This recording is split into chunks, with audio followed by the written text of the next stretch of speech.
Welcome back to American Beef Ranch. Today I want to talk about the 1, 2, 3 kind of soil health, soil fertilizer, plant, crop, people that there is.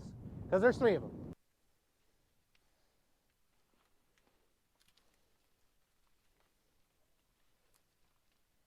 Like I said, welcome back to American Beef Ranch. My name is Jesse.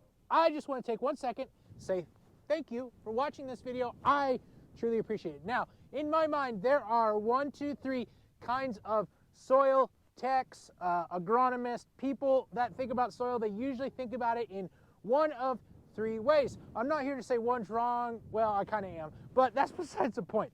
Okay, so first off, let's talk about the first one. The first one is the plant guy, the guy that's all about the plant. They are there, and their sole goal is to make the plant as good as they possibly can. The yield of the plant is absolutely king. Everything else does not matter. And this could be a new school or an old school style. So the old school style is typically your co-op agronomist that will go into a book and say, okay, I want to make 200 bushel corn. I need this much N, this much P, this much K, maybe a little S, maybe a little B. And that's where they stop. They put it on. It doesn't matter what the soil test says. They're going to put those nutrients on. Okay. Now, the new age guy that is a little more plant oriented, they're talking about plant health, and they're talking about plant, strength and longevity and making sure there's nutrient dense. They may do that exact same thing with a little bit more testing. So they look at the soil test and they kind of see what the nutrients are, but then they're taking sap and tissue and all these other tests to see what the plant really needs, and then they're adding a little bit here and a little bit there with plant nutrients, and man, they can really shoot the yield up of that plant.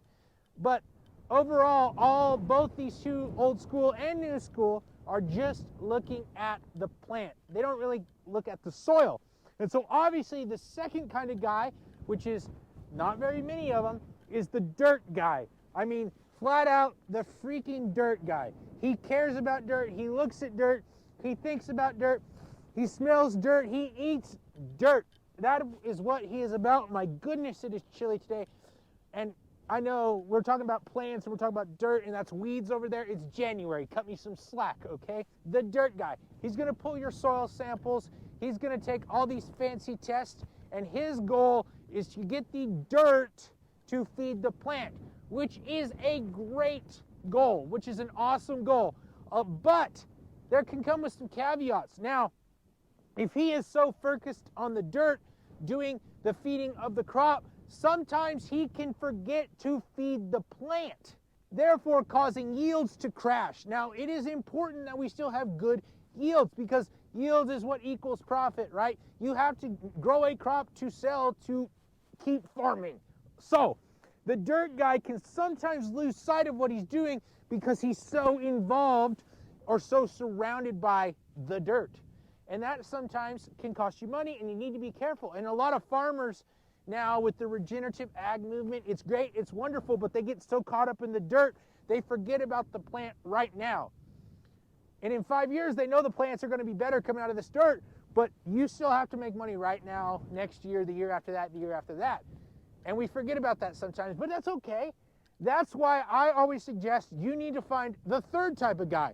That guy, he knows about dirt. He lives and breathes dirt. He wants to get your dirt in the best situation he possibly can. But he also knows that he has to balance a program with the plant and crop health, because the crop still has to do really well. He cares about plants. He cares about dirt. He's doing soil tests. He's doing tissue tests on the plants. He's looking for deficiencies. He's saying, hey, we're spending this much money on an entire program. We're going to help fix your dirt a little bit this way. We're going to give it a little bit of this, a little bit of that, and over the long term, we're going to see a lot of improvement in your soil, but at the same time, we're going to full your feed.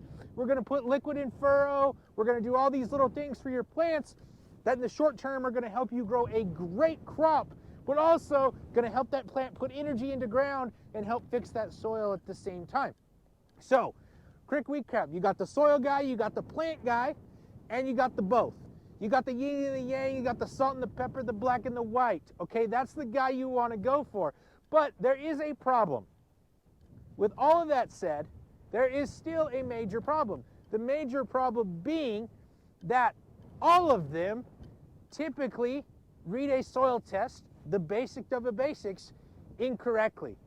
And they don't know how to look at a soil test and really make change in the dirt. They'll look at certain things and they'll look at this and they'll look at that, but they miss the point. And if you want to know what that point is, I'll see you in the next video.